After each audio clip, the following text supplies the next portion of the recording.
what makes a good family office employee? You talk about having to wear a lot of different hats and deal with a lot of different projects, but in your mind, what kind of makes an ideal? What people shouldn't think about going into the family office space, and what makes an ideal family office employee?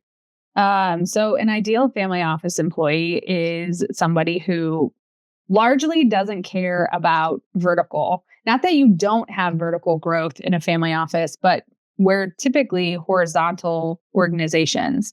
And so there's a lot of growth professionally in the things that you touch.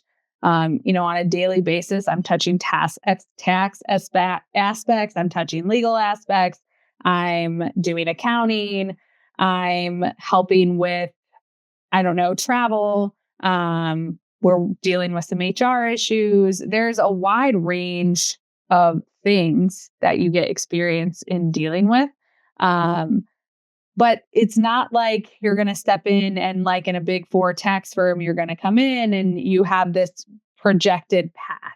In Like a family EVP, office, VP, SVP, like that. yes, that or kind of like senior manager, Yeah. partner. That doesn't exist in a family office. And, to some extent, I think some family offices try, because I think especially with the younger generations, where they're going and what they're working towards is really important.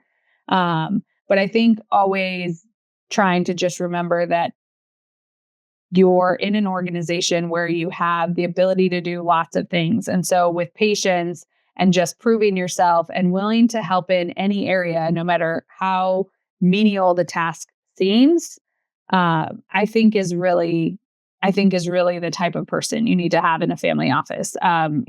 Obviously there's all the components of trustworthiness and loyalty, because those are what families look for. But most importantly, someone who's just willing to, I don't care if I have to help figure out a Venmo transaction today, and tomorrow I could be reviewing a tax return. And it's both okay, but just being all right with that. Yeah. So it's not being tied to, that's not my job. It's not really a great it's not really an option either, to step back and say, that's not my job.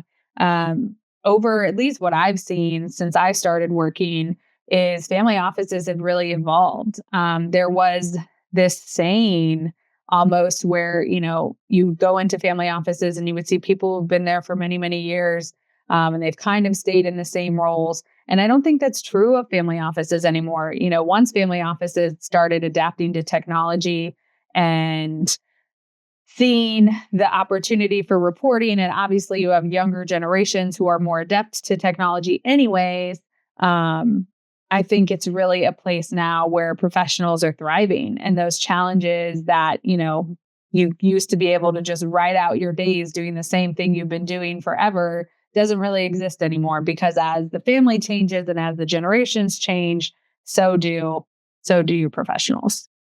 Yeah, I think that's a good point. I think, family offices deal with a tremendous amount of complexity and offer, in your case, a wide range of services with a very limited staff, right? Even a large family office, when you're talking 40, 50 people, it certainly there's a couple of mega offices out there that may be bigger than that, but really you're talking a small staff with a wide range of services that they're providing with really complex clientele. So I think that, you need the best of the best. And to your point, that trust factor is also incredibly important to families as well. Tell me a little bit about your role, though, the COO role. What is the COO responsible for within a family office? So I'm really involved in kind of all points of operations. I help with accounting and reporting, and we use a very large tech stack at Marin for the size of our office in terms of number of employees and number of generations served. We actually have a very complex tech stack and offering. So we run, 4 different systems. Our systems integrate.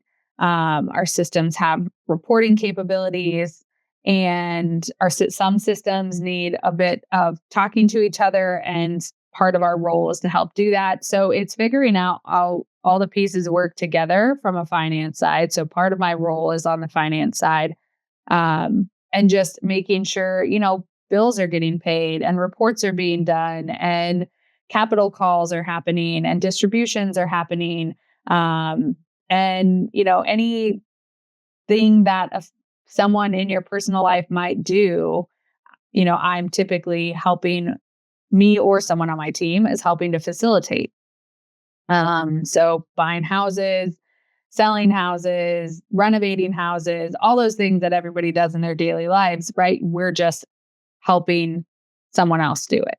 And making sure that it's all good and compliant and everything in the middle. So a lot of project management, it's the responsibility of the tech stacks falling within your preview, the investment operations component of it, right? Capital calls, distributions, funding.